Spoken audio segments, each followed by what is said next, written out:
bonsoir à tous. Le magazine Santé et Spiritualité, tous les jours de 17h30 à 19h sur Ici Maintenant 95.2 FM, ici-maintenant.com pour nous écouter via Internet.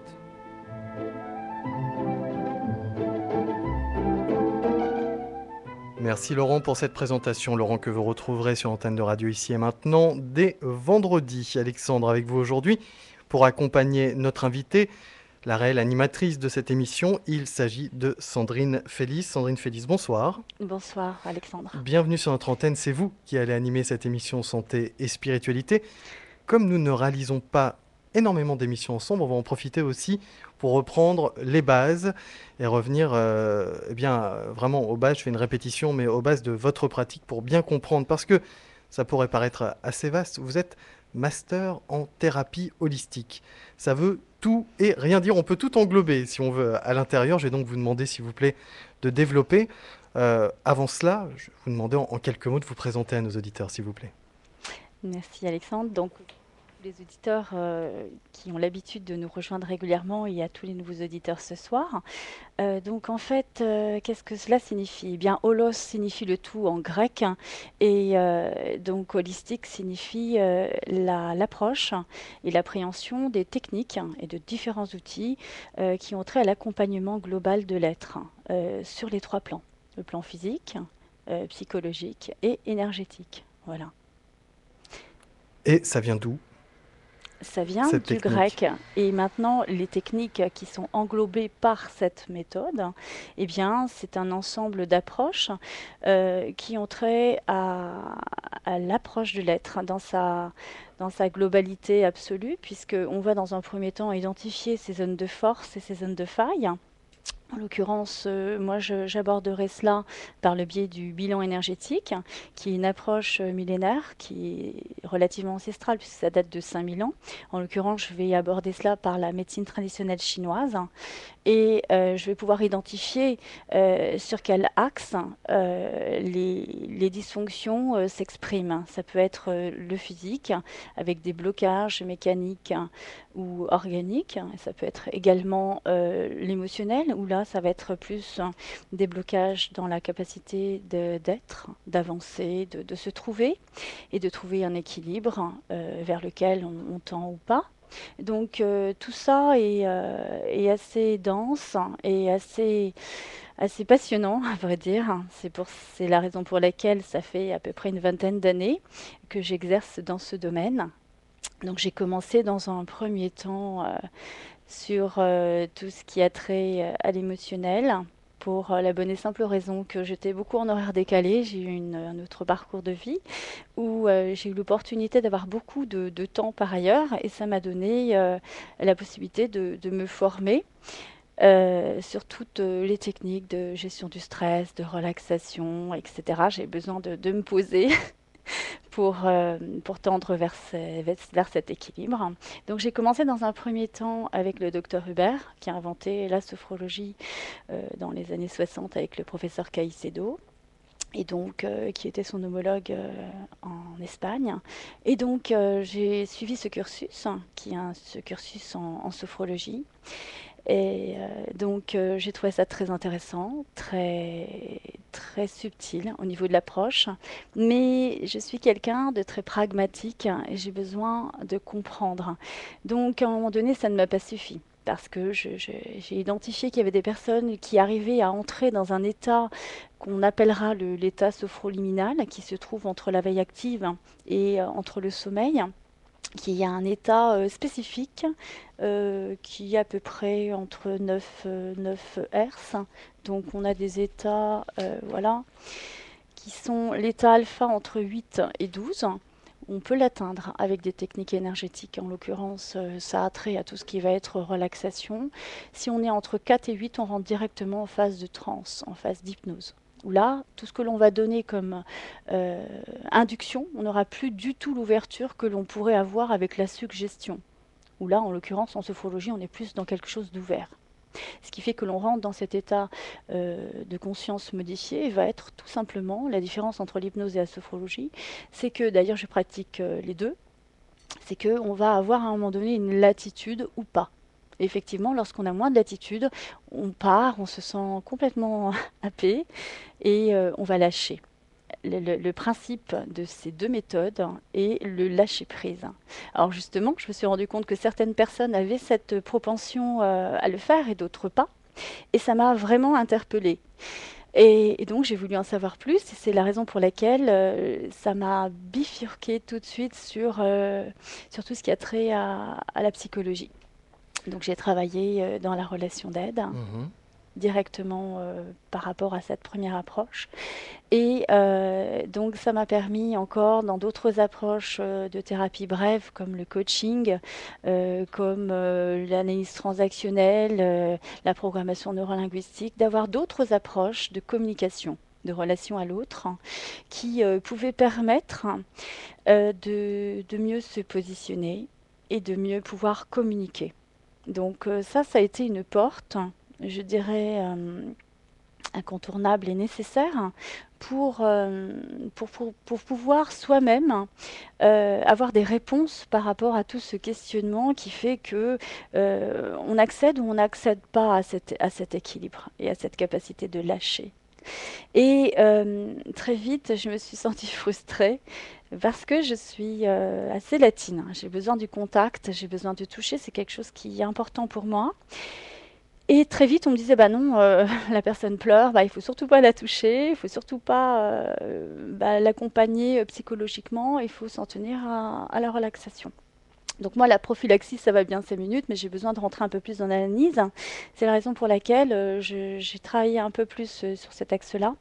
Et en commençant à toucher, parce que je me suis intéressée de plus près à l'énergétique, à la médecine traditionnelle chinoise dans un premier temps en l'occurrence, et bien là, j'ai commencé à ressentir, à percevoir. Et j'ai capté qu'au travers des mains, on a des canaux de proprioception qui sont absolument fabuleux et qui ont une perspective vraiment sans limite. Donc là, j'ai commencé à ressentir des choses, d'ailleurs que je ne m'expliquais pas moi-même. C'était relativement subtil et en même temps, c'était très fort. Donc, sans même pouvoir me l'expliquer, c'est ce qui m'a énormément perturbée dans un premier temps, j'ai perçu effectivement les dysfonctionnements énergétiques chez l'autre. Et alors ça a été très ludique parce que j'ai pu, puisque j'avais ce parcours au niveau de l'émotionnel, faire cette analyse et faire cette relation. Alors je suis quelqu'un de beaucoup dans la synthèse, dans l'analyse, voilà. Donc j'ai commencé à faire des petits liens et à relier tout ça et à y donner un sens. Et chemin faisant, le fait de toucher comme ça au niveau des soins, donc j'ai travaillé toutes les techniques de toucher thérapeutique, les techniques AMA, tous les shiatsu, etc., etc. J'ai réalisé qu'également on percevait beaucoup de choses et que c'était intéressant à un moment donné d'avoir la capacité de se réguler soi-même. Parce qu'en fait, on est une éponge, hein. Il y a un échange permanent entre l'autre et soi. Et il faut vraiment prendre conscience de cela. Parce que ça arrive à tout instant. Et lorsqu'on a conscience de cela, eh bien, ce que l'on fait, ce que l'on donne et ce que l'on reçoit n'est pas du tout dans la même vibration. C'est pas du tout la même fréquence. Surtout lorsqu'on arrive à rester centré et ancré. Les résultats sont beaucoup plus puissants et durs dans le temps. C'est ça la différence. La différence, c'est d'être sur un axe pour ne pas se laisser happer. Et voilà, donc j'ai perçu cela, je l'ai compris, je l'ai intégré par le biais de différentes approches. En l'occurrence, l'approche Shuzu, qui est une approche, donc Shu, ça veut dire main en chinois, et Zu, ça veut dire pied en chinois. Cette approche-là a été une approche phénoménale, hein, dans le sens du terme, en ce sens que ça m'a permis de comprendre ce que le corps exprimait d'une manière globale, justement. Parce que, en fait, au niveau énergétique, donc j'avais pas mal d'années devant moi déjà au niveau de la médecine chinoise, j'avais l'impression d'avoir compris quelque chose. Et j'ai réalisé que cette technique qui est absolument fabuleuse, hein, englobe toutes les autres. on peut tout à fait avoir un axe au niveau de la pyramide spatiale de l'être, qui est une pyramide sur laquelle s'articulent les différentes étapes, je dirais, de l'être dans sa globalité. Donc on va avoir dans un premier niveau tout l'aspect physique dans la dimension de son expression, comme je l'exprimais précédemment sur les organes, sur les viscères, sur les segments corporels et autres. Et dans un deuxième temps, on va avoir une approche beaucoup plus énergétique en l'occurrence, par les flux qui traversent le corps. Les fameux flux que l'on connaît plus ou moins, en tout cas de vue, en l'occurrence les méridiens. Les méridiens sont des trajets énergétiques sur lesquels on va trouver des fameux points. Ce sont les fameux points d'acupuncture. On les a repérés pour la bonne et simple raison qu'ils ont moins 20% d'énergie sur ce fameux trajet. Et bon, alors maintenant, on est à l'époque de l'électricité, donc on a des appareils pour ça qui nous permettent de les identifier, qui nous permettent d'avoir une action dessus très ciblée. En l'occurrence, je travaille avec pas mal d'interfaces. Et là, je fais allusion, entre autres, à un appareil d'électroacupuncture, en l'occurrence, puisque je ne suis pas médecin, donc je ne pique pas, qui va me permettre d'identifier ces fameuses zones, qui sont ces prismes holographiques du corps, qui vont être des portes, des entrées, des sorties au niveau des flux d'énergie. On en parlera un petit peu plus tard, qui vont nous permettre d'agir sur l'expression du déséquilibre. Alors on ne parlera pas forcément de symptomatologie, de choses comme ça, puisqu'encore une fois, ça n'est pas mon domaine. Je suis pas médecin, mais énergéticienne, et je travaille également en médecine, mais c'est de la médecine quantique, donc c'est encore autre chose. Et en l'occurrence, ce deuxième volet va nous donner un accès qui mène tout droit à l'émotionnel. Pourquoi? Parce que au niveau de l'émotionnel, on va avoir un axe qui va se concrétiser au niveau de centres énergétiques qui vont se polariser sur un axe central au niveau du corps qu'on appellera les chakras. Les chakras, ça veut dire roue en sanskrit. Et c'est de ces roues que vont s'exprimer ces trajets qu'on appelle les méridiens, qui sont bilatéraux, qu'on va retrouver donc au niveau des latéralités droite et gauche. Et ça va nous permettre de vérifier où dysfonctionne, en l'occurrence, l'émotionnel par rapport aux symptômes, parce que le symptôme est toujours psychosomatique, c'est le déséquilibre de la psyché qui entraîne le soma, et vice-versa. Et le dernier pôle, ou je pourrais même dire l'avant-dernier, ça va être l'axe mental. Le mental, c'est aussi, du point de vue analytique, ce qui va nous permettre aussi de nous positionner. C'est notre façon de voir les choses, c'est notre capacité d'observer. Et toujours dans cette observation, où là, on va plus rentrer dans le quantique ou le spirituel, qu'on pourrait apparenter quantique, c'est le prisme holographique du corps que l'on va retrouver au niveau palmaire, plantaire, crânien, digital et autres. Donc voilà pour la présentation. J'espère que je n'aurais pas été trop longue. Je vous ai pas interrompu justement pour que vous ne perdiez pas le fil. Je voudrais aussi conseiller à nos auditeurs de se brancher sur la télévision expérimentale de Radio Ici et Maintenant, car vous avez amené différents supports qui vont aider à mieux comprendre ce que vous allez nous expliquer aujourd'hui, car vous avez choisi de développer un thème bien précis. C'est l'approche du traitement émotionnel au cœur de l'énergétique. Vous avez donc amené différentes représentations, une du corps humain et l'autre d'une main, qui sont à côté de vous. On peut voir tout ça en allant sur le site internet de la radio, et ça aidera peut-être à mieux comprendre ce que vous allez nous expliquer. Avant cela, et après cette présentation, il y a différents points pendant cette présentation que je souhaiterais éclaircir, Sandrine Félix.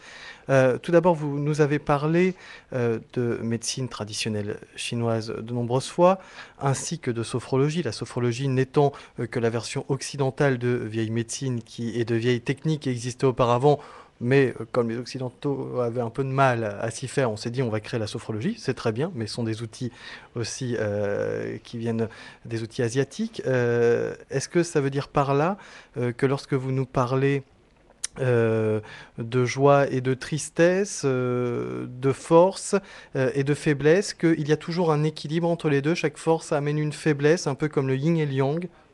Tout à fait. Effectivement, c'est très juste de souligner cela, parce qu'en fait, mon approche est en relation avec le Tao. Et effectivement, il y a toujours une part de féminité et de masculinité dans toute chose, et c'est de cela dont il s'agit. Il s'agit effectivement du balancement entre le yin, qui va avoir une polarité féminine, et le yang, son homologue opposé, qui aura plutôt la polarité masculine. Donc dans ces expressions, au niveau de la symptomatologie, il va y avoir un ensemble d'informations. En l'occurrence, le yin va plutôt s'apparenter à quelque chose de chronique, à quelque chose qui s'installe dans le temps. Et le yang va plutôt s'apparenter à quelque chose d'aigu, quelque chose de beaucoup plus expressif, beaucoup plus récent. En même temps, j'aurais envie de reprendre l'expression des forces fondamentales, qui sont les 4 forces que je vais vous exposer présentement. Donc la première, ça va être une force de laquelle tout part. C'est un peu l'expression de la vie, si je puis dire. Donc la première, c'est le point. C'est du point que vont s'exprimer toutes les autres forces. De ce point-là, qui peut s'apparenter à la valeur numérique 0, qui peut s'apparenter à l'obscurité, au noir, on va avoir une autre force qui va s'exprimer, qui va être le yang, qui va être la ligne, qui va être la projection. Cette projection, ce yang, c'est le principe masculin. Et de ce principe masculin, il va y avoir une force qui va revenir, une force beaucoup plus arrondie, qui va être une force de contraction, par opposition à la force d'expansion qui est yang, qui, elle, va redonner la vie. Elle ramène l'énergie. Et de cette association entre cet axe de base et le yin et le yang va naître la spirale énergétique, d'où l'explication de spirale énergie entre autres. Et cette spirale énergétique, c'est la dynamique de vie, ça s'apparente au mouvement. D'ailleurs, on n'est pas dans des angles, on n'est pas dans ce genre de structure réellement. On est une spirale, on est plutôt dans cette dynamique-là. La spirale d'ailleurs de l'ADN en est l'explication vraiment de cette réalité. Donc en fait, au niveau de ces forces-là, dans l'expression, il va y avoir toujours quelque chose qui va nous ramener à la capacité de nous exprimer. En l'occurrence, par rapport aux forces qui vont s'exprimer, on va soit être dans le yin, soit être dans le yang. Et ça va se matérialiser soit au niveau de la matière, donc le soma, le corps physique, soit au niveau de l'éther, donc plutôt au niveau du mental, du psychique, de l'émotionnel. Et les deux étant étroitement liés et indissociables du reste, vont faire fluctuer comme cela l'énergie. C'est ce qu'on appelle la somatisation. C'est le symptôme psychosomatique. Alors évidemment, dans la bouche des Occidentaux, psychosomatique égale chiquet, égale tout sauf ce que c'est.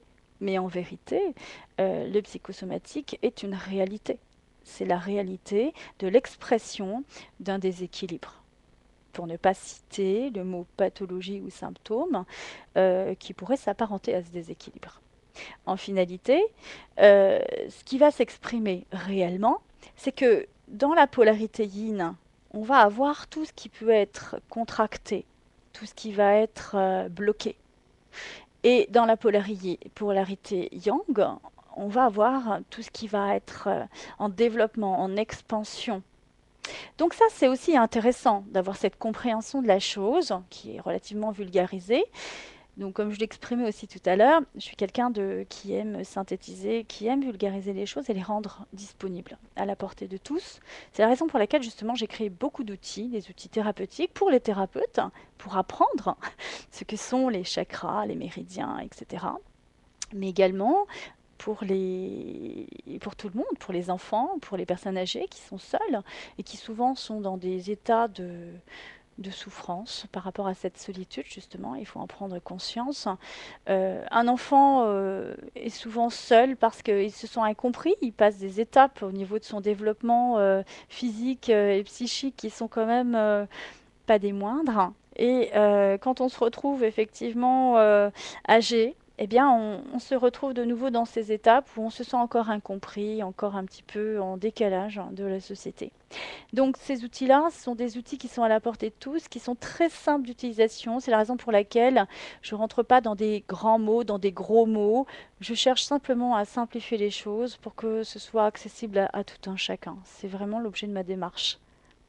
J'aimerais avoir quelques informations supplémentaires, Sandrine Félix, sur le shutsu. Ça vient d'où Alors, exactement? le shutsu, très très bonne question, ça vient d'Asie en fait, ça vient des Chinois au départ. Comme je l'exprimais précédemment, ça a été, comme toutes les autres techniques, euh, très prisé. Et donc, voilà, lorsque quelque chose fonctionne, lorsque on a une référence, eh bien, on a tendance à vouloir euh, en faire autant. Donc, ça a été pris il y a à peu près 25 ans par les Coréens. Et les Coréens ont rebaptisé cette technique Mhm. main-pied en français, mais dans leur langue, c'est-à-dire D'accord. sujok. Mais c'est la Donc même c'est la chose. base du sujok, c'est exactement la même chose. Si ce n'est que, donc en l'occurrence, j'ai été formée au sujok il y a à peu près une dizaine d'années, avec le traducteur international de cette méthode, qui avait été récupéré il y a 25 ans par le professeur Park Jae-ho, et qui est décédé déjà depuis 2 ans maintenant. Et donc, bon, bah, j'ai fait tout le cursus qui pouvait exister dans ce domaine-là. J'ai continué par ailleurs parce que je suis une passionnée. Et aujourd'hui, j'enseigne cette méthode. C'est donc le lien entre la main et le pied et l'importance entre le pied et la main, c'est bien cela? Tout à fait. Ils sont identiques, ces pieds et cette main, c'est-à-dire que on pourrait dire que si on doit travailler, j'ai en face de moi le plan que vous avez amené. Oui, Je vois là devant mes yeux en rouge, il y a marqué intestin grêle. C'est-à-dire que je retrouverai aussi bien sur la main que sur le pied un point correspondant à l'intestin grêle. Et est-ce qu'il faut travailler sur les deux points, au niveau de la main et au niveau du pied, pour travailler sur l'intestin grêle, ou est-ce que cela dépend? alors c'est une question excellente, tout simplement parce que on va avoir tendance à travailler sur la main parce que c'est la main qui est le plus accessible. Et comme c'est une technique d'urgence, le shutsu est une technique d'urgence qu'on peut utiliser à n'importe quel moment, n'importe où, sur n'importe qui. Il n'y a aucune contre-indication pour la bonne et simple raison qu'on ne touche pas de zone vitale, on ne touche pas d'organes. De quoi s'agit-il réellement?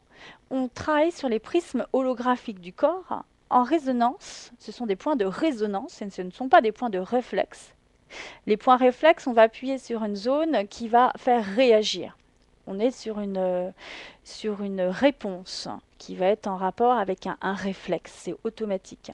Alors que là, la résonance, c'est en rapport avec ce que le système nerveux central envoie comme information. Et en l'occurrence, l'homologue, au niveau de l'interface Shutsu, ça pourrait s'apparenter au physioscan, qui est une technique de thérapie quantique que j'utilise également et qui va être une interface qui va mettre en lumière ce que je fais en soin pour l'objectiver réellement. Donc c'est très intéressant de pouvoir démontrer ce qu'il se passe exactement dans le corps. En l'occurrence, alors pour les auditeurs qui n'auront pas la webcam, je vais prendre le temps de bien expliquer. Pour ceux qui l'ont et pour ceux d'ailleurs qui ont aussi Internet, ils pourront se référer au site que l'on mentionnera Mhm. tout à l'heure pour voir tous ces schémas. Et en l'occurrence, si vous regardez votre main en mettant les doigts vers le bas, le pouce et les doigts vers le bas, eh bien, vous avez les extrêmes des doigts qui vont être l'index et l'auriculaire qui correspondront, quand vous les écartez, au bras. Donc ça, ce seront les membres supérieurs. Et les deux doigts qui resteront au milieu vont correspondre aux jambes. Donc les segments corporels au niveau supérieur et inférieur. Et ensuite, la paume correspond au tronc. Maintenant, lorsque l'on veut travailler au niveau du haut du diaphragme, eh bien, on va simplement travailler la main, comme elle est présentée ici sur la vidéo, dans ce sens. Là, en l'occurrence, on travaillera tous les segments qui sont au-dessus du diaphragme. Pardon. Donc, en l'occurrence, on va travailler quoi? Eh bien, on va travailler les organes des sens au niveau de la tête, donc les yeux, les oreilles, le nez, etc. On va travailler ensuite de ça tout l'axe respiratoire, poumons, tout ce qui va être au niveau du cœur, etc. Et ensuite de ça, eh bien, on va avoir la possibilité de retrouver effectivement le même prisme dans le corps. Donc, le fait d'agir sur une zone va avoir une interaction directe sur l'organe souhaité. Et on agit par petite pression. Alors, on peut agir de différentes façons, Mhm. effectivement. On peut agir soit avec les mains, Mhm. en palpation, en friction, en stimulation, soit on peut agir avec des instruments, en l'occurrence avec des stylets. Les stylets, ça va être des petits outils thérapeutiques qui vont permettre de stimuler. Alors, Elle a strictement tout Ah, mais amené, j'ai tout. c'est impressionnant. Ah, je ne suis pas qu'une rigolote, même si je le suis extrêmement. Je suis aussi très sérieuse quand je veux, même si avec ça, je risque de faire peur. Mais bon, c'est très inoffensif. C'est un stylet. En fait, on peut travailler avec des stylets en métal, en bois, en cristal, peu importe le support réellement, bien que les supports aient aussi, bien sûr, une incidence. C'est pas par hasard qu'on utilise un support plutôt qu'un autre. Mais ça, il faudra venir nous voir pour qu'on vous explique ça dans les détails. On peut travailler avec des aimants. Ce sont des aimants de 9000 Gauss qui vont avoir aussi un impact prépondérant. On peut travailler avec des moxas. Donc la moxibution, ce sont des petits bâtonnets d'armoise avec des petits supports que l'on va mettre sur le corps. On va travailler également avec des bâtonnets en bois. Ça, c'est aussi son intérêt. Et on va travailler avec des bagues énergétiques qui sont les bagues Shutsu, qui vont permettre de stimuler en fait toutes les zones au niveau du corps. Alors, il y a différents prismes, hein. On a vu le prisme palmaire, plantaire. En l'occurrence, voilà, au niveau des points Shutsu, on a toutes les zones Shutsu. Donc, il existe aussi des outils Shutsu, parce que ça fait quand même 5000 ans que ça existe. Donc, on a commencé à mettre en place cet outil dans les hôpitaux. Donc, il y en a énormément en Chine, au Japon, en URSS, partout en fait. Aux États-Unis, sauf, enfin en France un petit peu, donc je m'y emploie sincèrement. Et j'ai aussi beaucoup de chance cette année parce que, en fait, le professeur Bobin, qui est président du CERS, le Centre d'études et de recherche en sympathicothérapie et en techniques alternatives, m'a gentiment proposé d'intervenir dans les formations au sein de son école pour dispenser cette méthode qui est connue et reconnue d'une manière ancestrale dans ses propres cours, hein. Donc, à quel point la méthode est efficace. Donc, on l'a également au niveau des mains. Et on peut effectivement utiliser, donc là pour le coup on a des petites aiguilles, mais on le montre uniquement au niveau didactique parce qu'on a à nos cours des acupuncteurs, des médecins, des naturopathes, des énergéticiens, enfin Mhm. c'est ouvert à tout le monde. En même temps, il n'y a pas de prérequis. Tout le monde peut y participer.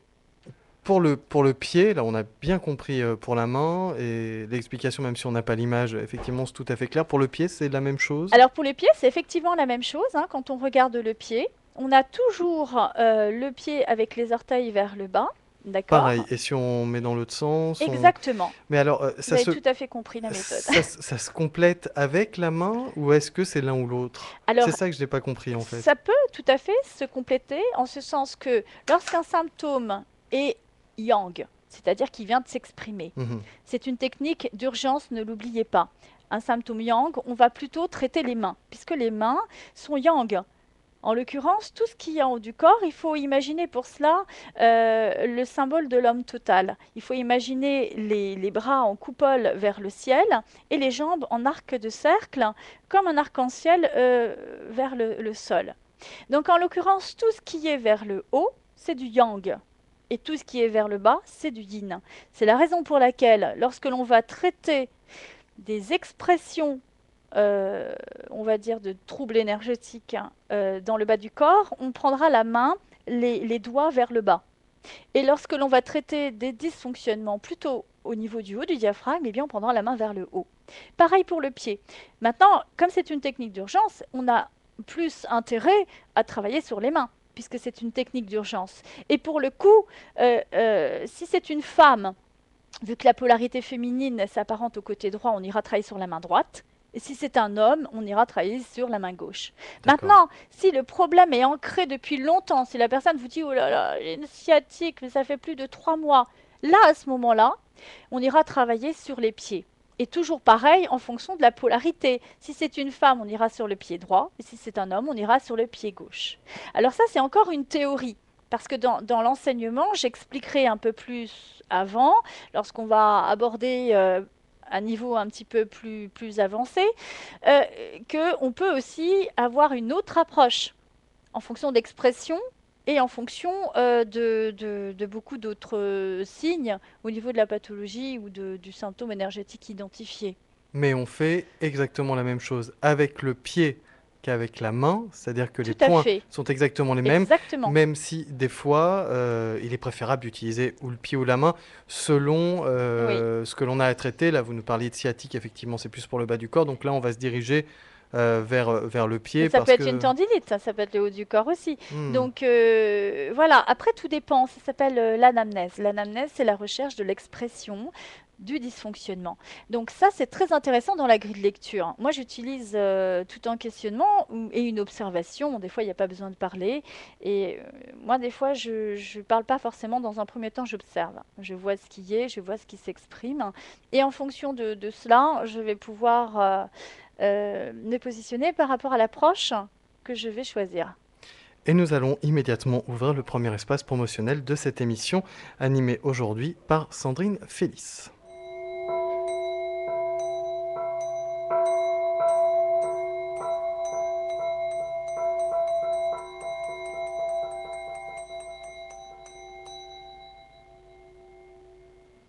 C'est Sandrine Félix qui anime aujourd'hui cette émission Santé et Spiritualité. Pour la joindre, un numéro de téléphone qui est le 06 60 58 39 77. Je répète, 06 60 58 39 77. Notez aussi un site internet qui est le www.spiral, au féminin, spiral-énergie.fr. Spiral-énergie, au singulier cette fois-ci, .fr. Et puis, le plus simple, c'est de vous inscrire à la newsletter si vous souhaitez avoir toutes sortes d'informations. Notez une conférence qui aura lieu le dimanche 9 mars sur le Shutsu dont nous venons de parler à l'instant. Le thème en sera le traitement émotionnel au cœur des chakras selon l'approche Shutsu. C'est à Paris, c'est à Port d'Italie. Une fois de plus, toutes les informations sur le site internet. Et puis il y aura aussi une formation au Shutsu. Pareil, on trouve tout cela sur le site web. C'est le www.spiral-énergie.fr. Et puis, relativement aux émissions réalisées sur l'antenne de Radio Ici et Maintenant, Sandrine Félix vous offre un bilan énergétique. Pour cela, il suffit de la joindre. C'est offert aux auditeurs de Radio Ici et Maintenant. Fin de ce premier espace promotionnel.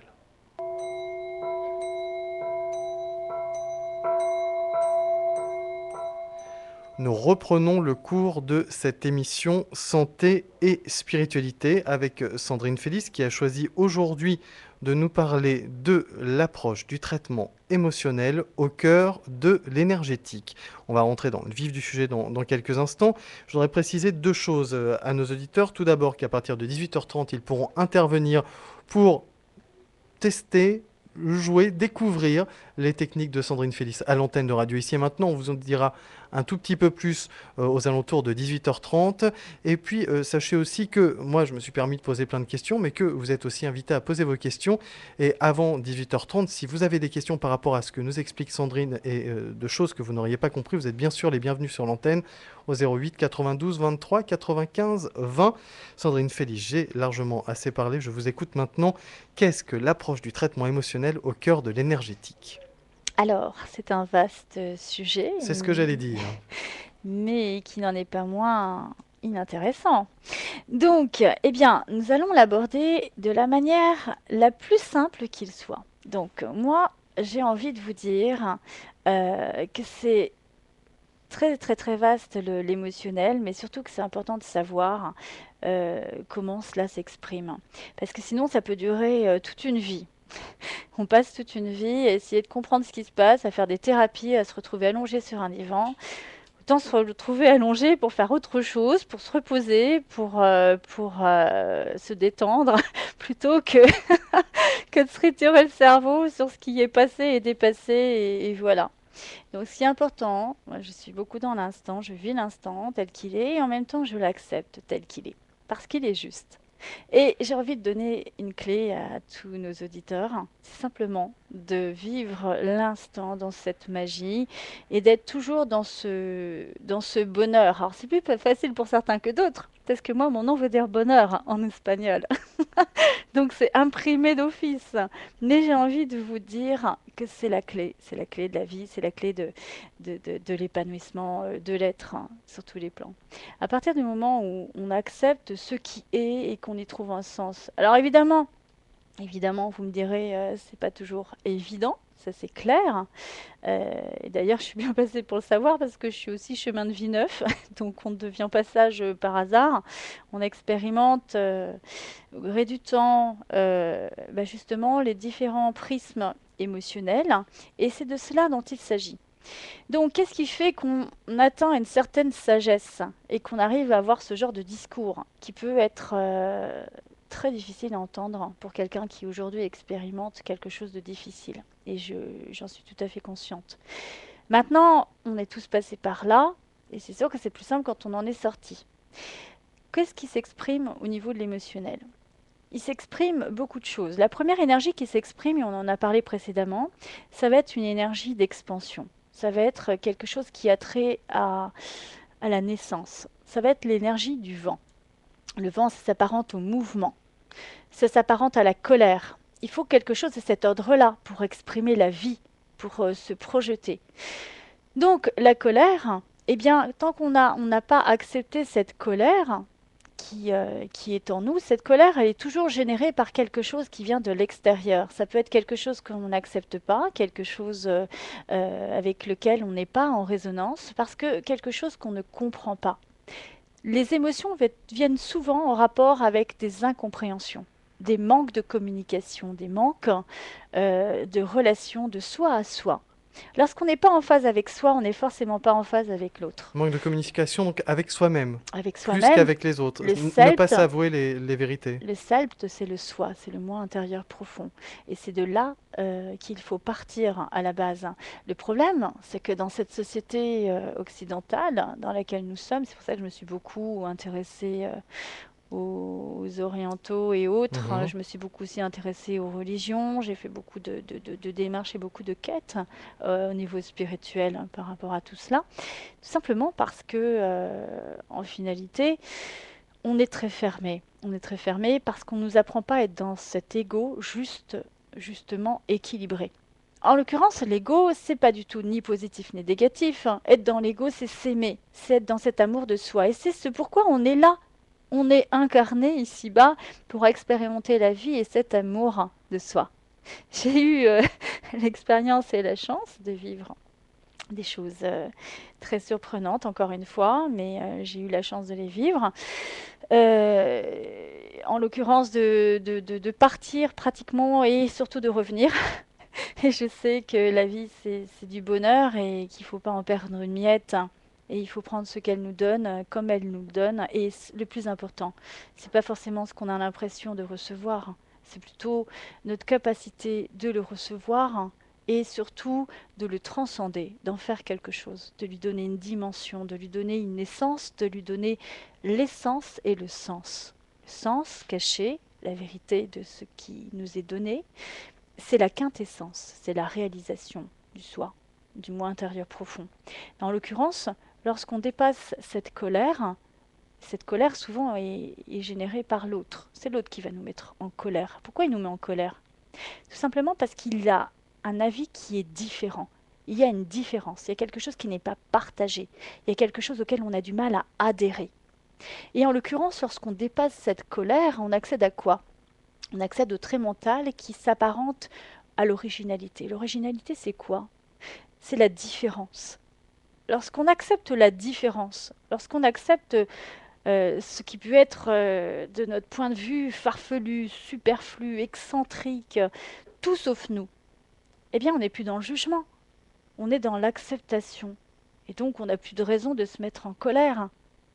Donc déjà, ça nous donne une capacité de voir un peu comment on se positionne. Des fois, on va se mettre en colère parce que tout simplement, on n'est pas d'accord Et alors, on peut ne pas être d'accord, c'est pas la question. La clé, c'est d'être dans cette liberté. La liberté d'expression n'est pas nécessairement au niveau du langage verbal. L'expression, elle peut être dans la gestuelle, elle peut être dans le vestimentaire, elle peut être dans l'attitude, elle peut être dans plein de choses. On peut s'exprimer, on n'est pas muselé. Donc lorsqu'on arrive à dépasser cela et accéder aux clés, qui sont les clés au niveau du trait mental, et lorsqu'on a fait tout le cycle des émotions que l'on va faire ensemble, eh bien on se dédouane très rapidement de problématiques. Parce que l'on exprime. La somatisation, qu'est-ce que cela signifie? C'est tout simplement le corps, le soma, qui va exprimer tout ce qu'on n'a pas pu dire. Pourquoi? Eh bien parce que la maladie, comme son nom l'indique, du reste, ça veut dire le mal a dit. La maladie, c'est que le mal a dit au travers du soma, au travers du corps, je ne vais pas bien. Je ne vais pas bien là, à tel endroit. Et ça veut aussi dire le mal à dire, le mal à exprimer la chose. Si on a somatisé dans le corps la maladie, c'est qu'on n'a pas su dire. On a eu du mal à dire ce qui nous contrariait, ce qui nous posait problème. Et donc, le corps n'a pas eu d'autre moyen que de l'exprimer autrement. Soit il l'a exprimé au travers du corps, et là il va y avoir un blocage qui s'apparente aux organes associés, en l'occurrence au niveau de l'élément bois qui est l'énergie du vent, on va être associé sur l'organe du foie et la viscère de la vésicule biliaire. Donc on va avoir tendance à avoir des accès à ce niveau-là. Maintenant, on peut aussi avoir des tendances à être dans des colères, dans des décompensations au niveau de l'émotionnel, au niveau du trait mental associé. Et c'est de cela dont il s'agit. Donc c'est aussi un déséquilibre énergétique. Lorsque on dépasse cette première énergie, souvenez-vous, on a parlé tout à l'heure d'une énergie qui commençait à monter, à s'exprimer, qui est plutôt une énergie feu. Là, on aborde en l'occurrence l'élément feu en médecine chinoise, qui va reprendre deux expressions. Le feu chaleur, qui chauffe, qui peut réchauffer, et le feu ardeur, qui brûle, qui peut faire très mal. Donc en l'occurrence, le feu chaleur, ça va s'apparenter à l'émotion de la joie. Et en fait, quelqu'un qui arrive à vivre la joie, c'est quelqu'un qui déjà va se sentir beaucoup mieux parce qu'il va vivre les choses. Il ne va pas se l'interdire. Il y a beaucoup de personnes, des fois, il suffit de regarder les enfants. Les enfants sont très nature au départ. Et très vite, ils vont être bridés et brimés par l'adulte. Et ils vont vous dire, ils sont en train de s'exciter, s'amuser, et puis d'un seul coup, ils reviennent et puis ils bougent plus, et on se demande ce qui se passe. Et quand ils vous répondent, ils vous disent, j'ai pas le droit de me salir. J'ai pas le droit de faire ça, j'ai pas le droit de mettre mes doigts dans la bouche, j'ai pas le droit, j'ai pas le droit. Donc ils s'empêchent d'être dans cette vivacité, dans cette joie d'expression, dans ce naturel, on va dire. Et donc du coup, ils sont bridés et ils n'arrivent pas à exprimer leur joie. Ils commencent à se frustrer très rapidement. Donc forcément, quand on n'est pas dans la joie, on a beaucoup de mal à accéder au désir parce qu'on est frustré. On est bridé et brimé dans ses désirs, donc on n'ose pas. Et ben, ça fait quoi, ces petits-enfants? Plus tard, ça fait des petits adultes qui sont assez cassés, qui n'arrivent pas à être dans le plaisir, qui n'arrivent pas à être dans le désir, qui sont, qui sont très très mal, très très mal. Donc ce qu'il faut toujours faire, c'est travailler aussi cet enfant intérieur.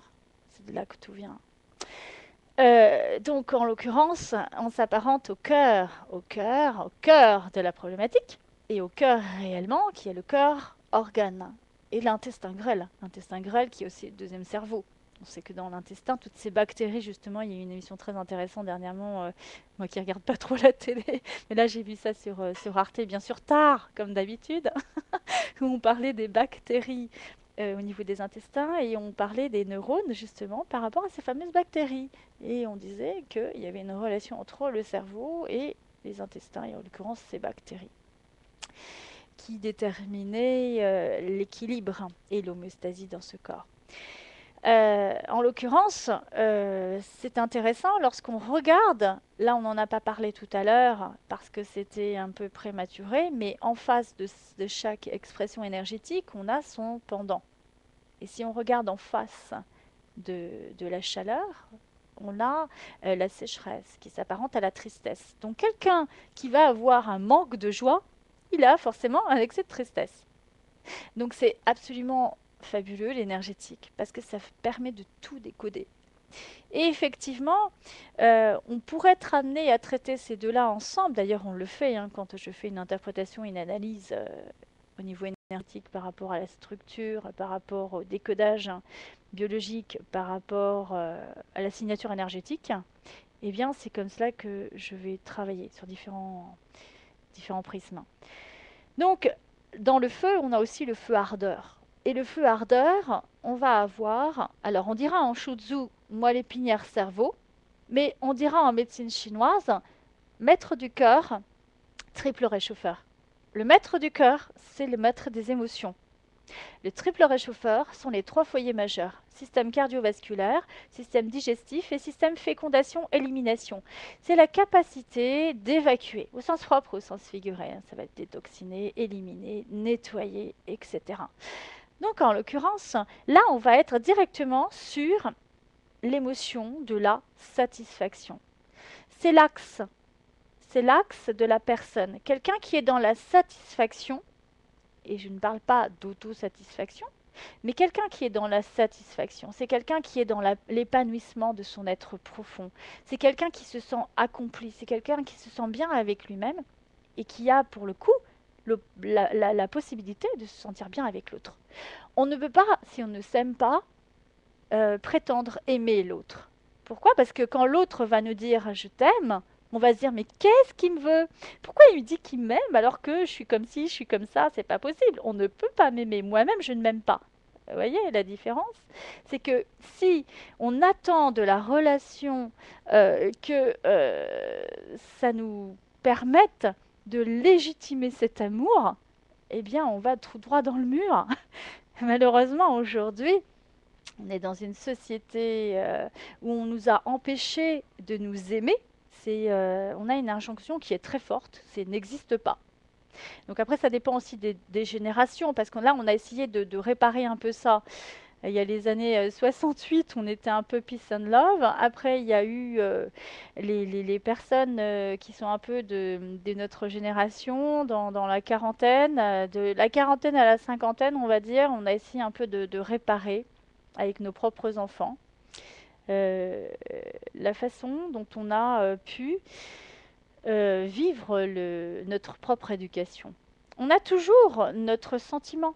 C'est toujours nous qui voyons les choses de notre point de vue. Moi, je le vois de toute façon en analyse, hein, dans une même fratrie. Des fois, je travaille en stratégie systémique avec les parents, les enfants, etc. Enfin, tous ensemble et le couple. Et eh bien, entre un frère et une sœur, ils vont avoir tous les deux, respectivement, des propos, mais complètement différents, quand ils vont parler de leurs fameux parents. Donc, c'est assez bluffant. Parce qu'ils vivent dans la même maison, ils vivent les mêmes expériences, ils vont vous décrire la même expérience et forcément, il y en a un qui va avoir vécu ça comme une victime et l'autre pas du tout, qui trouve que c'est légitime et voilà.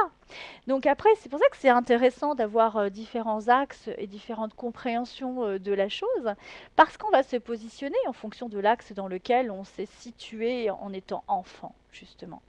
Et je dirais même, c'est aussi un petit peu avant l'enfance, c'est in utero que ça se passe. Et même encore un peu plus si on veut. On peut aller très loin. Donc, en fait, tout dépend de la grille de lecture, sans trop nous éloigner du sujet. Ce que j'ai envie de dire, c'est que par rapport à cet amour, justement, puisqu'il s'agit de cela, on est sur le sentiment, on est sur la joie, sur la satisfaction, sur le désir, sur l'intention. Le feu, c'est ça. C'est l'amour, l'amour de soi.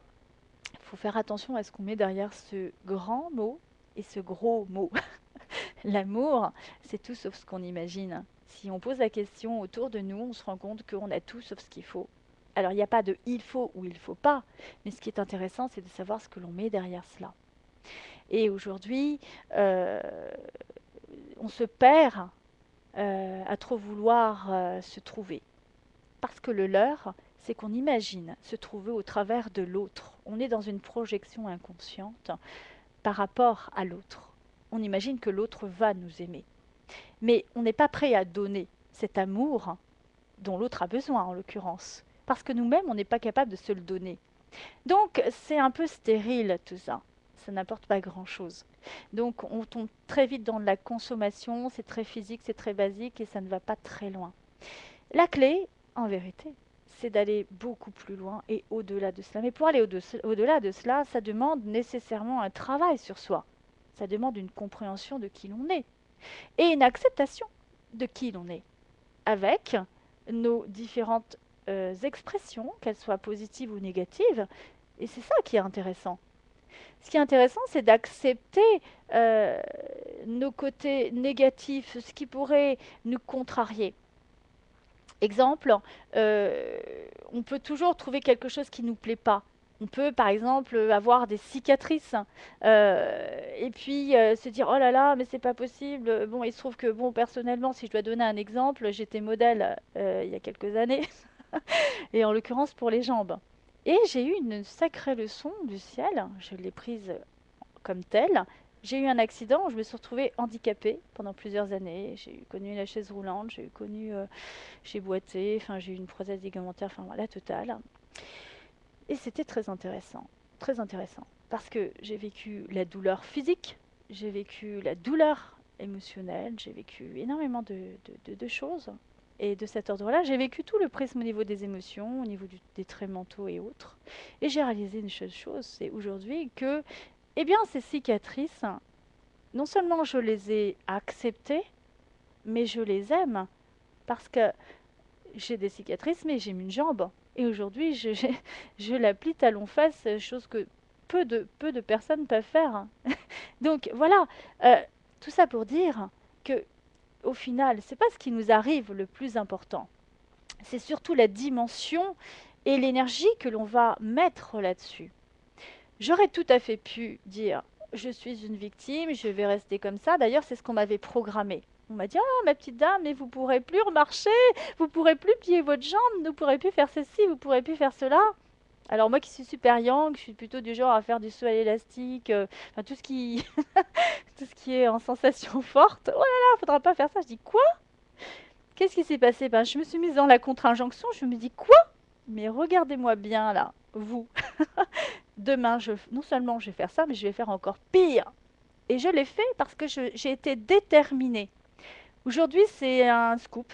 Personne n'y comprend rien. Il se trouve que même d'ailleurs, début décembre, j'ai de nouveau pété cette prothèse ligamentaire. Je n'en ai plus. Et vous m'avez vu arriver dans la station tout à l'heure avec ces petits talons aiguilles. Et je marche avec. Et je ne fais pas que marcher, je cours, je saute, je fais tout ce que je veux et je n'ai aucun problème. Et c'est sûr que quand je suis arrivée voir le chirurgien orthopédique et qu'il avait l'IRM dans les mains et qu'il m'a dit mais je ne comprends pas, comment faites-vous pour marcher? Et il m'a demandé mais vous faites du sport? En fait, non, je ne fais pas de sport particulièrement. Alors évidemment, qu'est-ce que je fais? Ben, j'utilise tous mes outils, toutes mes techniques, toutes les interfaces et surtout, j'accepte ce qui vient comme une expérience qui va me permettre de transcender la chose, qui va me permettre d'y donner un sens. Qu'est-ce que je me suis dit? Je me suis dit, oula, là j'ai quelque chose à comprendre. Déjà, pose-toi. Et ensuite, prends le temps justement d'expérimenter la chose. Tu as certainement quelque chose aujourd'hui, ma petite chérie, et c'est comme ça qu'il faut se parler, avec des mots gentils, C'est parce que possible. souvent on aurait tendance à se dire le contraire, surtout quand on fait des bêtises. Donc voilà, c'est ce que j'ai envie de dire. Et j'ai trouvé la solution. Alors évidemment, je me suis occupée de mon cas. Ça, c'est clair que je ne me suis occupée que de mon cas. Et en l'occurrence, j'en avais besoin. Parce que j'ai plutôt tendance à m'oublier à certains moments. Quand vous nous parlez de vos techniques, je vais vous laisser finir après Oui, il nous reste sur encore les... 3 énergies, Il y donc en on il y en pourra a les encore répartir. plein. Mais quand vous nous parlez de vos techniques, juste pour que nos auditeurs comprennent bien, et moi aussi, que vous nous parlez des différentes interfaces. Vous avez Oui, utilisé différentes interfaces. tout à fait. Est-ce que vous pourriez juste définir un peu ce que vous appelez interface? Alors les interfaces, ça va être soit des approches sur le plan technique qu'on va Mhm. utiliser en Shutsu. Donc en l'occurrence, je vais utiliser les mains, je vais utiliser l'amoxicilline distribution, les bâtonnets d'armoise. Donc Je les vais différents objets que vous présentiez tout à l'heure. En l'occurrence, je vais utiliser les graines en gémothérapie. Donc, je m'étais arrêtée à là. Je m'étais arrêtée là. La gémothérapie sont des graines qui vont avoir chacune des particularités en fonction de leur texture, de leur forme et de leur couleur. Là, en Mhm. l'occurrence, il s'agit d'un haricot. Donc, un haricot, c'est une forme de rein. On va l'utiliser plutôt pour traiter les reins, les médulo-surrénales, les cortico-surrénales, etc. Ensuite, j'utilise également les aimants en magnétothérapie. Ensuite, j'utilise, comme je l'ai expliqué précédemment, des interfaces qui vont être des supports qui permettent d'objectiver, de montrer. En l'occurrence, je travaille avec le Physioscan, je travaille avec l'Oligoscan qui permet aussi de voir ce que le déséquilibre d'énergie a généré dans le temps parce qu'on peut avoir des carences très importantes au niveau des oligoéléments. Ils sont nécessaires pour certains organes, pour certaines fonctions métaboliques, etc. Et les énergies psychiques, en l'occurrence, qui vont avoir un impact direct sur les neurotransmetteurs. Donc tout ça, c'est très important parce que ça met en lumière. Et le Physioscan ou le Milta LED, en l'occurrence, c'est ce que j'ai utilisé également pour renforcer les tissus beaucoup plus rapidement, ça a été des outils qui m'ont permis d'obtenir un résultat qui défrait la chronique au niveau médecine et médicale aujourd'hui, puisque quand je suis arrivée voir ce fameux chirurgien orthopédique avec mon IRM, il n'a pas compris ce qui m'était arrivé. Ça ne l'a pas empêché de me demander ma carte personnelle et de me dire, si un jour je dois me faire opérer, c'est vous que je viendrai voir. J'ai aimé, j'ai vraiment aimé, mais en même temps, j'étais très inquiète parce que je suis arrivée 1 heure à l'avance au niveau de mon rendez-vous et j'ai eu au moins 5 ou 6 personnes qui se faisaient opérer. Et moi, dans ma tête, je me suis dit non, hors de question. Hors de question. Donc, je lui ai laissé faire sa petite anamnèse, je lui ai laissé faire son constat. Il m'a dit, mais vous marchez? Je lui ai dit oui. Il m'a dit, ben, on se voit quand pour l'opération? Je dis, mais on se voit pas. Vous avez autre chose à me proposer? Je dis, moi, je vous propose dans 1 mois. Et donc, il m'a redonné des séances de kiné pour la proprioception, que je n'ai pas pu faire parce que je n'avais pas le temps. Donc, je me suis occupée de mon cas autrement. Et 1 mois après, il m'a dit, mais qu'est-ce que vous avez fait, Madame Félix? Je ne veux plus vous voir. Et voilà. Alors maintenant, concernant l'énergie de l'humidité, ça s'apparente à quoi? Ça s'apparente à l'émotion de l'anxiété. Donc, les anxieux, c'est ceux qui vont avoir une problématique liée justement à l'énergie de l'humidité. Ils vont ressasser, ils vont créer du plein. Donc ça va être ce genre de problématique qui va se somatiser au niveau du corps. Et lorsqu'on n'est pas dans l'anxiété, on accède à quoi? Eh bien, on accède tout naturellement à la conscience. Quelqu'un qui est dans la conscience, il n'a plus besoin de ressasser, il n'a plus besoin d'être anxieux, parce qu'il a compris, il a conscience. Donc le trait mental libère de l'émotion. On peut dire que l'émotion a une polarité négative qui s'apparente au corps, à la matière, au soma, comme on l'a expliqué précédemment, et que le trait mental va avoir une polarité positive qui s'apparente justement à tout ce qui va être au-dessus du diaphragme. Et donc, cette émotion de l'anxiété, qu'est-ce qui se passe quand on est dans l'anxiété? Dans l'anxiété, eh bien, on ne peut pas avancer.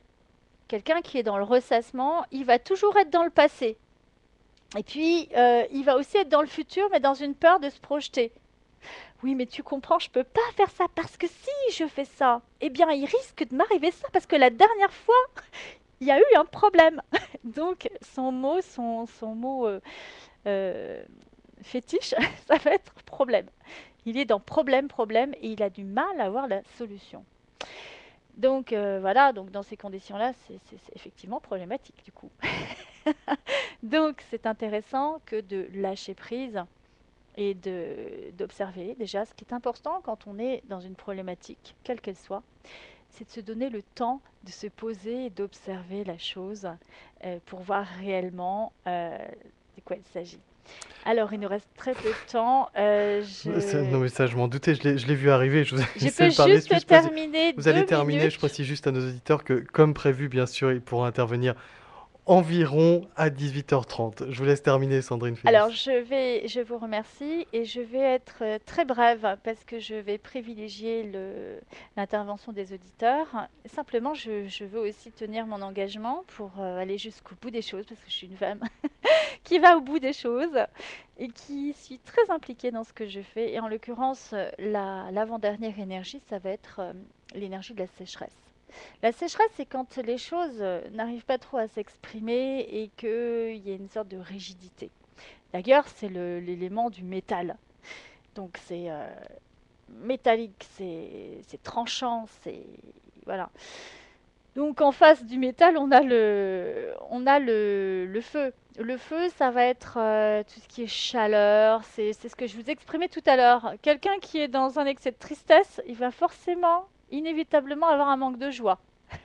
Ça, c'est évident. Donc, qu'est-ce qui va se passer? Eh bien, le problème, c'est que quand on est dans la tristesse, on est submergé. On est submergé parce qu'on est dans le refus de l'acceptation, tout simplement. Encore une fois, quelqu'un qui est dans la tristesse, c'est qu'il n'a pas compris à quel point la vie est puissante et à quel point la vie est, comment dire, la vie est, c'est ça, tac, c'est un souffle, c'est instantané et en même temps c'est maintenant, c'est hier, c'est demain, c'est éternel. Voilà. Pourquoi on est triste? On est triste parce que quelque part on imagine euh, que c'est trop tard, ou que c'est terminé, ou qu'on ne pourra plus y accéder, ou que on nous a retiré quelqu'un ou quelque chose. On est triste parce qu'il y a le sentiment de perte, le sentiment d'irréversible, le sentiment d'incapacité d'agir. C'est pour ça qu'on est triste. En vérité, on a toujours cette capacité d'agir. Et c'est ça qui est important de souligner. Donc après, alors pour faire très vite, donc forcément quand on n'a plus cette capacité d'agir, c'est qu'on n'a pas le sentiment d'être dans la volonté. On l'a perdu cette volonté, donc on n'a plus cette capacité d'action. Et je terminerai par la dernière énergie, qui est l'énergie du froid, qui est l'énergie qui s'apparente à l'élément eau. Alors l'eau, ça peut être l'eau qui bouge, ça peut être l'eau qui stagne, ça peut être l'eau calme. L'eau, c'est toutes les facettes de l'être dans toutes ses dimensions. Et donc là, on va avoir l'émotion qui s'apparente à l'eau, c'est l'émotion de la peur. Et quelqu'un qui est dans la peur, c'est quelqu'un qui s'empêche d'avancer. Ce sont les peurs qui nous bloquent. Parce que le froid, et le froid, c'est vraiment tout ce qui est blocage. Les blocages au sens propre, au sens figuré, c'est les blocages au niveau de la matrice, de ce qui sous-tend l'être dans son corps. C'est le corps, c'est les os, c'est les dents, c'est tout ça. Et c'est aussi les cheveux, c'est le chi, c'est l'énergie de la personne. Et donc, quelqu'un qui dépasse ses peurs, et là nous allons clôturer le sujet, on n'aura que 5 minutes de dépassement, Je sens la il pression monter. accède, il n'y a aucune pression, je m'adapte tout à fait. Il accède à quoi? Il accède à la sagesse. Et on en a parlé justement tout à l'heure en introduction. Il accède à la sagesse parce qu'il n'est plus dans la peur. Voilà, la peur, c'est aussi toutes les émotions, comme vous l'aurez compris, sont nécessaires. Elles sont nécessaires. Et quand on arrive à la sagesse, évidemment qu'on a vécu toutes ces émotions.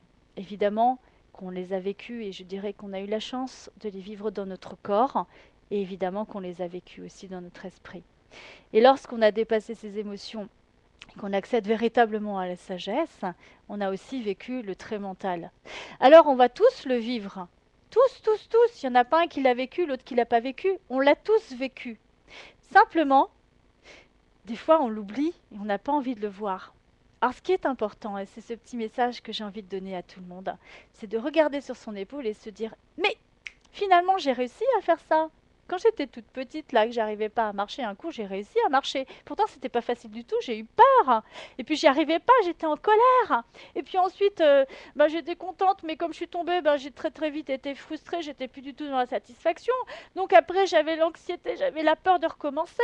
Et puis après, du coup, j'avais plus envie, j'avais pas la volonté. On a tous vécu ça. Parce que c'est toujours comme ça que ça s'articule. Quand on arrive à identifier simplement au moment, à l'instant T, à quel niveau on se situe ponctuellement, et qu'on arrive à l'observer, on se donne la clé pour avancer. Voilà. Vous êtes à l'écoute de Radio Ici et Maintenant. 95.2, c'est l'émission Santé et Spiritualité, animée par Sandrine Félix. Nous allons ouvrir le second espace promotionnel dans une poignée de secondes. Juste avant, Sandrine, que vous ne buviez votre gorgée d'eau, vous allez proposer quelque chose aux auditeurs pendant les 25 dernières minutes qu'il reste. Oui. En quelques mots, vous leur proposez quoi à Tout nos à fait. auditeurs? Alors c'est une petite surprise. Je fais beaucoup de jeux énergétiques. Je pense qu'ils le connaissent par cœur. Le premier, c'est le reflet de votre essence, enfin révélé par la clé de votre destinée. Aujourd'hui, j'ai envie de leur faire le jeu sur l'énergétique.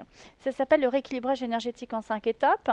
Et c'est sur tous les prismes qui s'expriment au niveau du corps. Et ça se fait en Shutsu, au niveau palmaire et plantaire, puisque c'était l'objet de cette émission aujourd'hui. Donc voilà, donc j'ai envie de leur demander qu'ils me donnent tout simplement une heure à laquelle ils ne se sentent pas forcément très bien dans la journée pour savoir ce qu'ils auraient intérêt à travailler. Et derrière cela, eh bien, je vais leur donner une petite indication et je vais également leur faire une petite surprise. J'ai écrit des éphémérides codes, c'est-à-dire que je suis beaucoup dans la créativité, c'est comme ça. Et donc, tous les jours, j'ai créé une petite maxime. Voilà. Donc ça va leur donner quelque part l'opportunité de se situer. Voilà. Très bien. En quelques mots, merci beaucoup Sandrine Félix, qui n'est pas du tout bavarde, comme vous vous en rendez compte. C'est le 08 92 23 95 20 pour intervenir à l'antenne et jouer le jeu avec Sandrine Félix, 08 92 23 95 20. Mais avant cela, c'est le second espace promotionnel de cette émission.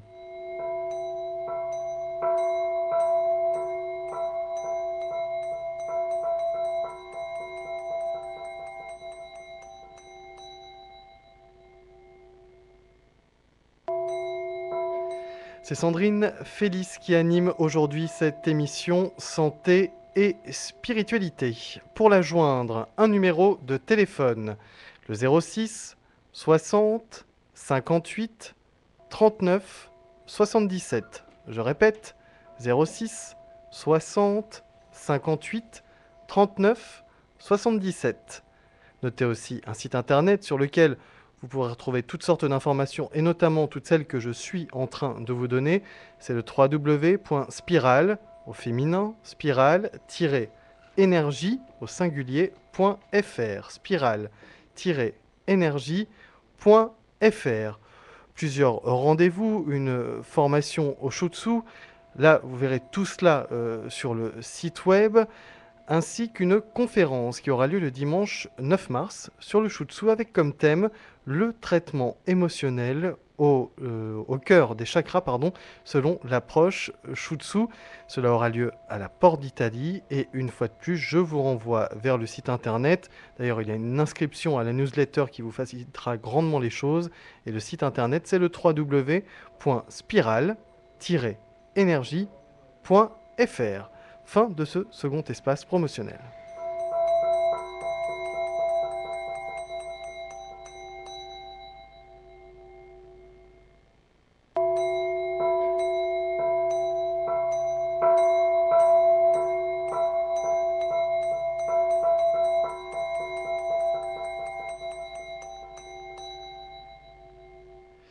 Et on y retourne. Nous reprenons le cours de cette émission Santé et Spiritualité en compagnie de Sandrine Félix. Et il y a un numéro de téléphone là maintenant pour la joindre. C'est le 08 92 23 95 20. Et nous accueillons pour commencer Jenny. Jenny, bonsoir.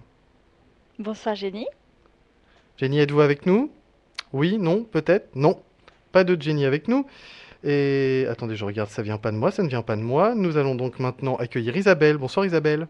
Bonsoir. Bonsoir Isabelle. Je voulais juste rajouter que j'offrais à tous les auditeurs un bilan énergétique. Tout à fait, j'ai oublié de le préciser. N'hésitez pas à me contacter sur mon téléphone portable, qui a été donné aussi, je pense, tout à l'heure. Alors, bonsoir Isabelle. Bonsoir, bonsoir à tous les deux. Merci. Alors, donc, vous avez une heure précise dans la journée qui se passe moins bien que les autres? Oui, il y a une heure un petit peu problématique. On va dire que c'est grosso modo vers 15h, 15h, 16h où je suis d'une manière relativement régulière je lâche complètement les élans du matin, ou les élans du matin m'abandonnent, c'est-à-dire soit des projets de sortie ou de contact ou d'appel, enfin tout ce qui met en relation avec le monde, si vous voulez, les autres, Oui, ou une satisfaction personnelle, une sortie personnelle. d'accord. Et donc là, je m'appesantis lourdement et je vais finir enfin parce que je ne travaille plus depuis bon 4-5 ans. Et donc je vais m'allonger, et puis la force me quitte complètement, l'esprit me quitte. Enfin, la Alors, force c'est d'esprit me quitte, intéressant tout et ce je que vais vous terminer ma dites. journée finalement complètement clôturée, et ça se reproduit très très très très très fréquemment. C'est-à-dire que je vis comme d'une manière presque clôturée. D'accord. Eh bien, écoutez, Alors qu'il m'arrive de me réveiller avec des élans de vie tout à fait de Ouais. fraîcheur et de désir d'expansion, si vous voulez. Alors, ce qui est intéressant, c'est que là, maintenant, on a suffisamment d'éléments pour vous permettre de comprendre pourquoi ça s'exprime de cette manière-là. Tout simplement parce que de 15 heures à 17 heures, il se trouve qu'on est sur l'énergie froid. Et l'énergie froid, comme je l'ai exprimé précédemment, c'est une énergie qui s'apparente au blocage. Ça bloque. Ça bloque et c'est en rapport aussi avec l'énergie, le chi, puisqu'on est sur l'énergie des reins. Le rein, c'est un organe au niveau de la médecine chinoise qui est où se logent vraiment toutes les énergies en fait. Au niveau du Chen, l'énergie du Chen c'est plutôt dans le cœur, mais là l'énergie, le Qi, c'est plutôt dans les reins. Oui. Donc d'ailleurs, Shaolin, le long méridien rein-cœur, le méridien de l'émotionnel, qui va tout à fait conclure toute cette présentation sur ce que l'on vient d'aborder, met bien en lumière tout cela. Alors évidemment, je pense que probablement vous vous réveillez dans la nuit entre 3 heures et 7 heures du matin. Oui, ça peut m'arriver effectivement de me réveiller relativement tôt, au cœur, enfin disons à l'aube par exemple. Oui, parce que ça avec correspond. l'esprit parfaitement lucide, et puis je refais une deuxième nuit. Voilà, et ben ça correspond exactement à la problématique qui s'exprime dans cette énergie-là. Alors aussi, je tiendrai à souligner que sur cette énergie-là, on a passé la cinquantaine aussi, hein, au niveau Oui, de. je vous ai dit justement que je ne travaillais plus depuis 4-5 ans. Enfin, Oui, mais l'un n'empêche pas l'autre. On peut ne plus Ah oui, travailler et mais avoir j'ai 20 ans. effectivement, j'ai au-delà Donc, si vous voulez, donc l'énergie froide, c'est plutôt une énergie de fin de cycle énergétique. Bon, après, on a une autre énergie qui reprend, mais là, on est plutôt dans cette phase aussi de l'être. Et qui fait qu'il y a cette fatigue, on est sur l'élan, on est sur le chi, on est sur tout cela. Alors, je vais vous donner une petite phrase par rapport à cela. Donc, vous allez me dire stop Je vous dis stop quand vous voulez. Ah, dans votre silence donc. Vous me dites stop et je vais vous lire une petite phrase qui est un éphéméride de code que j'ai écrit comme Ouais. ça. Quand vous voulez. Bah, C'est bon? stop. Très bien. Alors, déjà, c'est l'énergie de la tolérance. La tolérance, c'est l'opportunité d'accepter la différence comme un tremplin nécessaire à son évolution intérieure. Elle permet d'accéder à l'acceptation des différences et nous mène tout droit au pardon. C'est cette grandeur d'âme qui permet de trouver la sagesse lorsque les peurs disparaissent. Cette force donne la capacité de pardonner et de dépasser les idées qui emprisonnent l'âme dans ses certitudes. Ce sont ces mêmes certitudes qui finissent par empêcher l'âme d'évoluer pour retrouver sa légèreté originelle. Aboutissement, compréhension et résilience, on sent les trophées. Vous êtes aujourd'hui dans une période où il y a tout cela qui émerge. Et ce serait opportun que de faire le point justement sur tout ce que vous avez réussi à obtenir, à réaliser. Vous voyez? Ça vous Oui, parle? je suis complètement d'accord avec vous. C'est vraiment une période où je pense qu'il fallait faire un bilan, toute cette année par exemple. C'est nécessaire. Vraiment faire un bilan sur ce qui a été vécu, Tout sur à ce fait. que j'ai réussi à dépasser grâce à l'aide de la Providence, Hmm. ou un petit peu intérieurement. La providence, il n'y a pas de hasard. Comment? La providence, vous dites, je disais, il n'y a pas de hasard. Tout vient à Oui, en point. fait, voilà un au moment bon de moment. l'existence où je sens que je peux enfin me débarrasser des choses les plus lourdes du passé, mais je vous le dis parce que c'est important au niveau de ce fameux blocage, J'avais l'intention cette année, pour la première fois, de mettre un tout petit peu d'argent dans des thérapies de groupe, si vous voulez. Je suis allée à la première séance. Je ne suis pas retournée aux suivantes. Et je suis dans l'incapacité de m'occuper, de prendre des décisions pour aller voir X ou Y. Mais moi, j'ai envie de vous dire, Isabelle, il ne s'agit Oui, pas de thérapie de groupe, là. Il s'agit de vous. Il s'agit de travailler sur vous. Sur oui, vous mais et c'était justement thérapie voilà. de groupe où on pouvait cracher les choses qu'on n'avait jamais dites. Mais Et c'est donc, pas parce que vous êtes en groupe que vous allez pouvoir déballer ça plus facilement, croyez-moi. je sais pas, enfin la séance était relativement bien passée, c'était intéressant, le thérapeute En tout était très cas, compétent. euh, Non, mais je vous dis j- ça parce que le problème est le suivant, donc, c'est que lors d'un démarrage, je vais parler comme dans Homère, pour ne pas faire la liaison, porté sur les ailes de l'aurore, je m'étais réveillée extrêmement tôt pour partir, et donc, soulevé par cette fraîcheur extraordinaire. Et puis, j'ai allumé la lumière électrique parce qu'on était au cœur de l'hiver, donc pour me préparer et m'habiller. Et là, j'ai été terrassée par l'horreur de l'intérieur de mon appartement qui stagne depuis des années. Donc, alors dans oui, une justement, accumulation là, terrifiante. c'est de Et je cela. termine en 2 mots parce que c'est important. Et donc, j'ai été comme terrassée par la négativité absolue de mon existence depuis des années. Et je suis restée sur place. Alors là, Et je nous me suis allons, recouchée. nous allons terminer parce qu'il y a d'autres personnes Oui, mais c'est en juste ligne. pour Et Effectivement, donner un simplement, ce Isabelle. que exemple. j'ai envie de vous dire, c'est que vous avez les réponses dans tout ce que vous venez d'exprimer. En l'occurrence, le côté négatif, c'est la polarité du froid, c'est l'énergie la plus dans le soma, donc dans le corps, dans la matière. C'est la plus Oui. négative dans sa polarité. Ça veut dire que c'est négatif, mais ça veut dire que c'est négatif. Et c'est ce qui vous permet et c'est ce qui sous-tend justement cette élévation au niveau spirituel dans l'énergie. Voilà, donc je vous souhaite de travailler Oui, justement là-dessus. Isabelle, Merci. non, Isabelle, je dois vous arrêter. Excusez-moi, c'est moi qui m'excuse cette fois-ci, mais il y a du monde en attente et je me dois de les respecter aussi. Désolé, Isabelle, je vous souhaite une excellente soirée. Nous accueillons maintenant Janie. Janie, bonsoir. Oui, bonsoir. Bonsoir à tous les Bonsoir, deux. Janie. Oui, bonsoir. Donc moi, ce serait plutôt l'énergie ici, un petit peu le matin. Vers quelle heure? Écoutez, c'est très particulier. C'est surtout, je me réveille et je suis, ou alors je suis très très très bien, il n'y a aucun souci, je suis très Oui, mais à légère. quelle heure vous vous réveillez? Ah oui, vers 8 heures.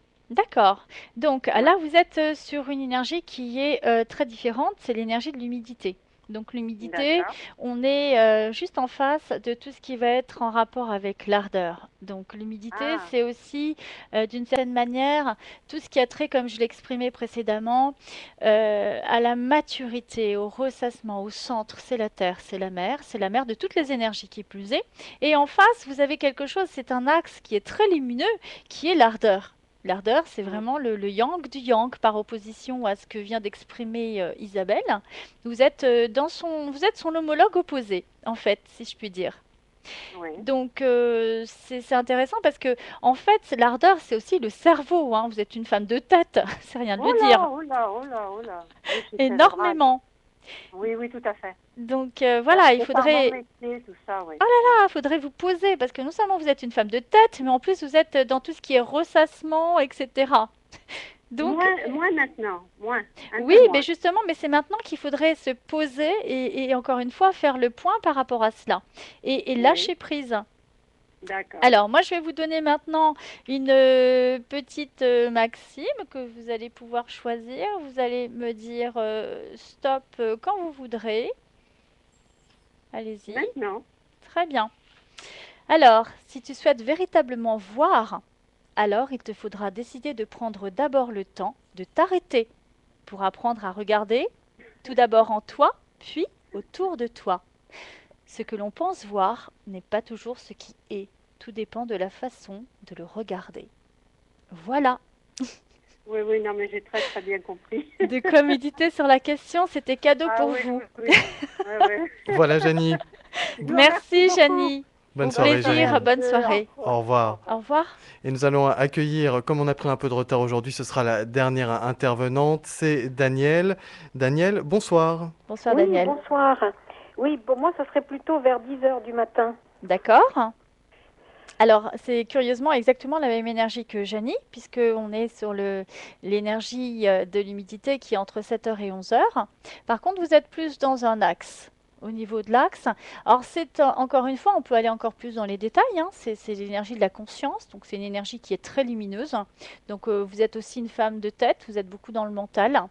Et juste en face, effectivement, vous avez moelle épinière, cerveau. C'est aussi, encore une fois, cet axe. Donc, il y a une propension à la spiritualité, à la connexion, à l'intuition, à la perception même. Vous avez des capacités assez intéressantes de ce point de vue-là. Oui, oui. Ça oui, vous oui. parle? Oui, tout à fait, tout à fait. C'est très clair en tout cas. Oui, oui, pour moi aussi, oui. Voilà. Je vais vous donner le temps de me dire stop et je vais vous donner une petite maxime. Oui, stop. Très bien.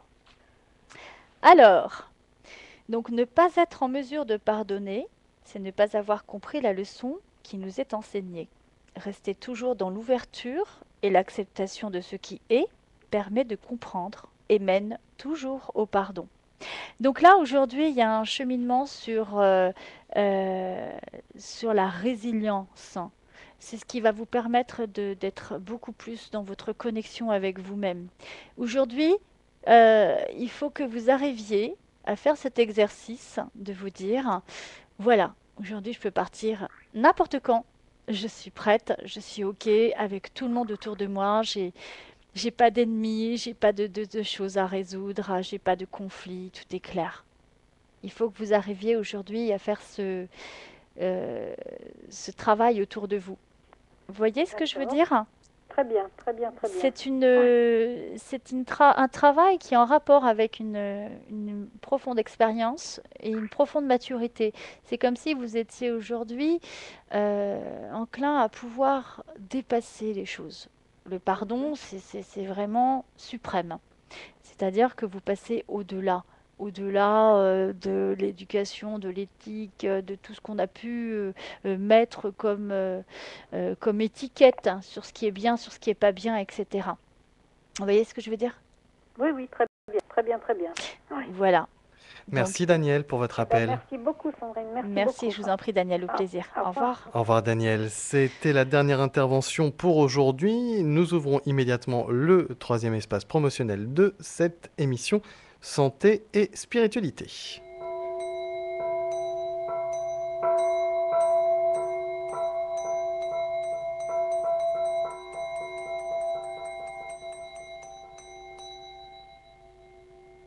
C'est Sandrine Félix qui a animé aujourd'hui cette émission Santé et Spiritualité. Pour la joindre, un numéro de téléphone, le 06 60 58 39 77. Je répète, 06 60 58 39 77. Il y a aussi un site internet qui regroupe toutes les informations que je vais vous donner dans quelques secondes.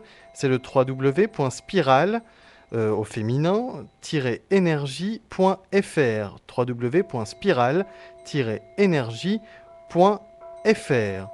Notez qu'en vous inscrivant à la newsletter, vous aurez aussi toutes les informations que je vais donner maintenant. Une conférence aura lieu le dimanche 9 mars. Ce sera à Porte d'Italie. Elle sera consacrée au Shutsu, plus exactement le traitement émotionnel au cœur des chakras selon l'approche Shutsu. Toutes ces infos sur le site internet, notamment la formation aussi au Shutsu dont nous parlions au tout début de l'émission, c'est sur le www.spiral-énergie.fr. Et puis notez que Sandrine Félix offre aux auditeurs de la radio un bilan énergétique. Il suffira de la joindre pour cela au numéro donné précédemment. Fin de ce troisième et dernier espace promotionnel.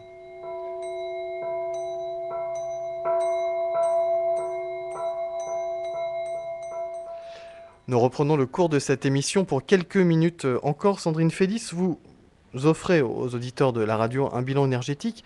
C'est quoi un bilan énergétique ? Très bonne question, Alexandre. Un bilan énergétique, eh bien, Depuis tout à l'heure, je me demandais, d'accord, elle offre un bilan énergétique, très bien, mais c'est quoi ? C'est bien, vous êtes très curieux en fait. D'ailleurs, c'est curieux que personne ne m'ait demandé de quoi il s'agissait en plus. Hein. Alors, un bilan énergétique, ça nous permet d'identifier les déséquilibres d'énergie dans le corps. Alors, qu'est-ce que l'énergie ? c'est un vaste programme. Donc l'énergie, en fait, on va pouvoir identifier l'énergie tout simplement par rapport à l'énergie vitale, sa capacité à faire les choses ou à ne pas les faire, et puis aussi par rapport au blocage. Les blocages d'énergie vont générer des déséquilibres qui s'apparentent aux symptômes en l'occurrence.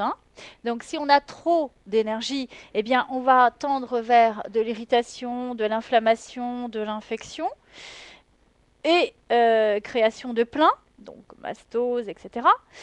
Et si on n'a pas assez d'énergie, eh bien le peu d'énergie en fait sous-tend un excès sous-jacent pendant trop longtemps. Trop longtemps. C'est quelque chose qui a été un peu masqué et qui a perduré dans le temps. Donc il y a une chronicité qui fait que ça va passer en dégénérescence. On passe toujours de l'excès au manque. C'est toujours comme ça que ça se passe. Comme vous vous souvenez tout à l'heure, on a parlé de l'expression de l'énergie. On part du point, il y a une projection, et ensuite on revient, et c'est là que la contraction opère, puisqu'on est sur une force qui va être une force d'homogénéité par rapport à la force qui est son homologue opposé, qui est une force hétérogène. Et là, on va avoir la création de quelque chose qui peut s'apparenter justement au phénomène énergétique qu'on nommera symptôme. Voilà. Donc le bilan énergétique va permettre d'identifier l'énergie qui circule dans les méridiens pour savoir s'il y a trop ou pas assez d'énergie. Et derrière cela, ça va nous permettre de pouvoir immédiatement, au travers de différentes on va dire, grilles de lecture, identifier où ça se positionne. Exemple, quelqu'un qui a un problème au niveau de l'énergie du poumon. L'énergie du poumon, c'est une énergie qui est yin, puisque c'est un organe, c'est plein. Son homologue opposé, ça va être le gros intestin, qui est la viscère. Là, plutôt, ça contient, donc c'est les tubes, c'est tout ce qui est viscère. Eh bien, qu'est-ce qui va se passer? On va vérifier ce qui se passe par rapport au poumon, gros intestin, mais en face, au niveau énergétique, on va avoir cœur, intestin, grêle. Donc c'est ce qu'on expliquait tout à l'heure. Donc après, il faut essayer de comprendre ce qui s'exprime. Pourquoi j'ai un excès sur le poumon gros intestin? Est-ce que derrière, effectivement, j'ai un vide sur cœur, intestin, grêle? Est-ce que la problématique se polarise au niveau de l'émotion ou au niveau du corps? Comment s'exprime le symptôme? Donc il y a des gens qui vont avoir des problèmes, en l'occurrence de circulation. On est sur la grande circulation, puisqu'on est sur le cœur. Sur l'intestin grêle, on va être plutôt sur l'assimilation des nutriments. Et en l'occurrence, sur poumon gros intestin, on va être sur l'arbre respiratoire. Donc ça peut être les échanges gazeux, la communication, la relation à l'autre.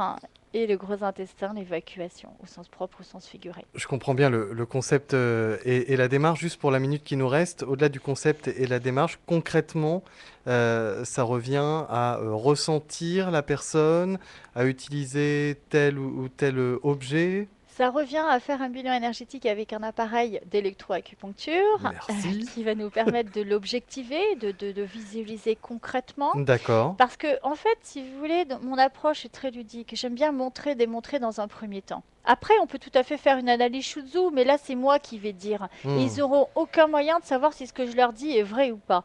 Alors qu'une fois que je le fais par le biais d'une interface qui est un appareil, c'est pragmatique. On est dans une société occidentale où on est pragmatique. On a besoin de voir pour croire. En même temps, je n'ai rien besoin d'expliquer, de démontrer, etc. Mais j'aime bien que ce soit à la portée de tous, et encore une fois, qu'on ait cette compréhension. Merci beaucoup, Sandrine Félix. Merci beaucoup. C'était l'émission Santé et Spiritualité, aujourd'hui animée par Sandrine Félix.